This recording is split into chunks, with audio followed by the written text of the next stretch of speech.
Hi everyone, today we're going to do naming alkene structures.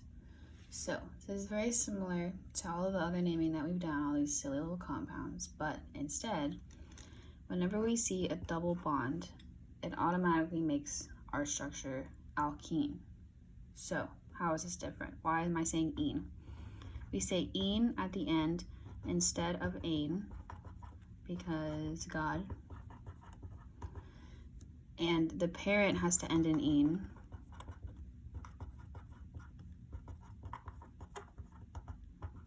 And it must include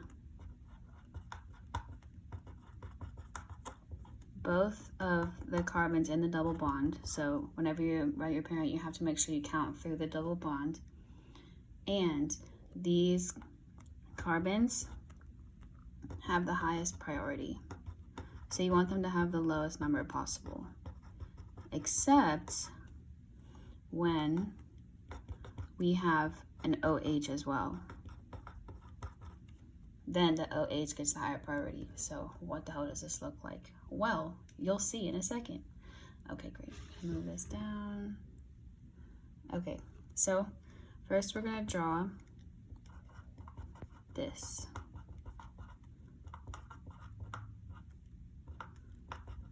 And also something that might be helpful before we start, these things, the Z, like what is that? Why are there letters now? Okay, so when I have a double bond like this, and I have a double bond like this, based on these carbons' substituents, that depends on if my structure is going to be Z or E. And these Z or E's make them isomers. So if this carbon had a methyl group out here, and this carbon had a methyl group out here, and then H is on the end, but this carbon had one on either side, these are isomers. And that's because this one has the methyl groups on the same side, and this one has methyl groups on opposite sides. So opposite means that your carbon alkene is going to be E for opposite, and Z for the same, or the same side. And the side is across this line. So you know that if it's not symmetrical, so see how like if I cut this in half, then there would be CH3H, CH3H. If they're not symmetrical in this case, then it would be the same. But watch out for using that little trick, because sometimes we might have like a CH3 over here and a Cl over here, and then the priorities get mixed up. So don't let that trip you up. So we know that this is a hexene. So what does that mean? It means that our parent chain has 6 carbons in it, and it has a double bond somewhere. But how do we know where the double bond is? So first we need to draw our 6 carbons, 1, 2, 3, 4, 5, 6, 1, 2, 3, 4, 5, 6. And then we need to figure out where everything else is. So we know that we have a 3 and a methyl, so that means that on our 3rd carbon there's a methyl group, 1, 2, 3. You don't have to draw the CH3 if you don't want to. And then on our 2nd carbon we have a Z isomer. So what does that mean? Wait.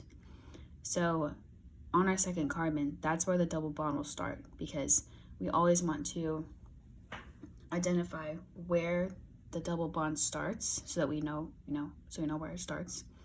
And the Z is for so we know what kind of isomer it is, because depending on whether it's E or Z, that changes what this looks like. So I start my chains like this. So since it's a Z, I might have to change what it looks like. So our double bond starts on the 2. 1, 2, like that. But if I'm looking at this right here, and I kind of turn it a little bit sideways, this is what helps me. Is this a Z isomer? So this is my CH3 group, and I have an H over here, and then I have another CH3 group, and then all of this over here.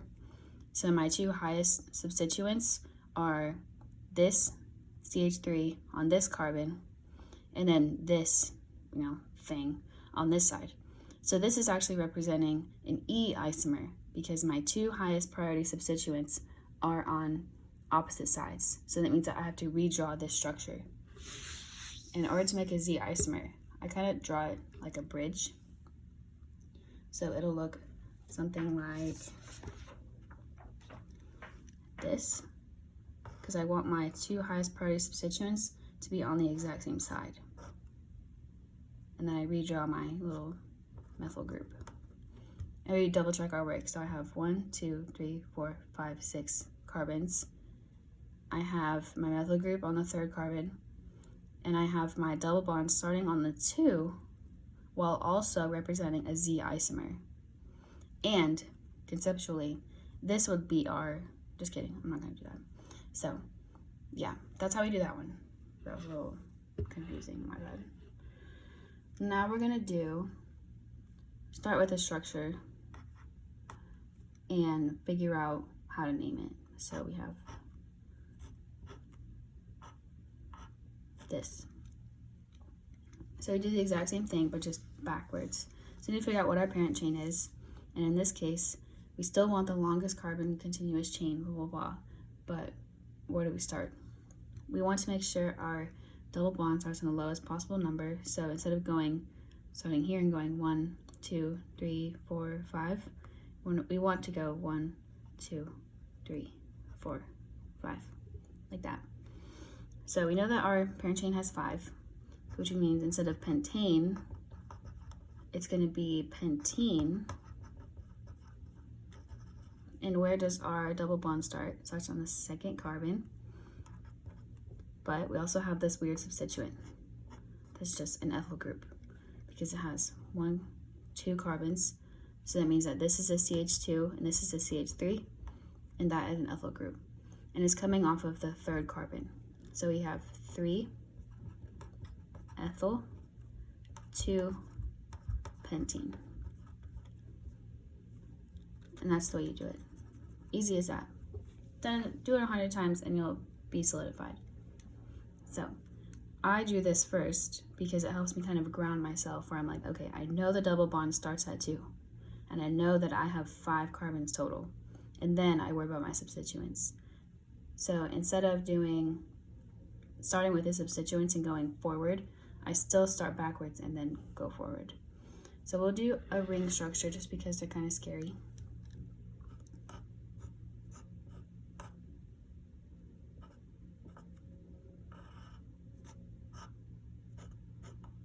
So first, like, what the hell am I doing?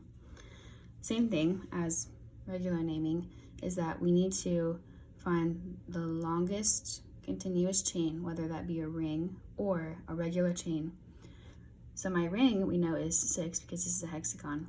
And on this outside edge, I know that the most I can get is 4 because I have 1, 2, 3, 4. So I know that my ring is going to be the parent. So my parent weight has 2 double bonds. So that means that I'm going to have to change my parent name a little bit. But first, we need to figure out how can I make my parent have the lowest possible numbers. I need to start my double bond on the 1 carbon, because you can basically start the 1 wherever you want. But in order to make these double bonds start on the lowest possible numbers, I need them to have these numbers start with 1. So my double bonds are going to start on 1 and 4. And then my parent chain is going to be cyclohex blah blah blah. But since I have 2 double bonds, it's going to be diene instead of hexine. Because I still had to put this extra syllable in there because I can't do hexadiene. So I have hexadiene. And if there's only 1 double bond, I would put like a 1 cyclohexene, because now that I have 2, I have to change it around. So then we do our substituents. I have this substituent hanging off of my 3 carbon, and I know that my number 1 carbon on this chain has to come off of where it starts. So this is my 1, and this is my 2, and this is my 3. I have a methyl group coming off of the 1, so I have 1 methyl. And then my double bond starts on the 2, and then 2.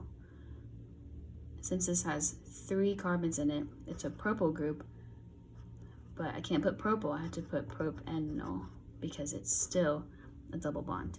If this was like the previous one and it just had an ethyl group, I would just put ethyl. But since this also has a double bond in it, I have to represent that in the name. So this is our substituent for this big structure. So that means that the dexamate, where it comes off of it, comes off of the 3 carbon right here. 3, 1 methyl, 2 propanol, and then 1 4 cyclohexadiene. And I know that's a mouthful and it's really wordy and you're like, why the hell do we have to do that? However, it's just the way that the gods decided that it needed to be. So I hope that this made sense and I hope that it's helpful. Message me if you have any questions.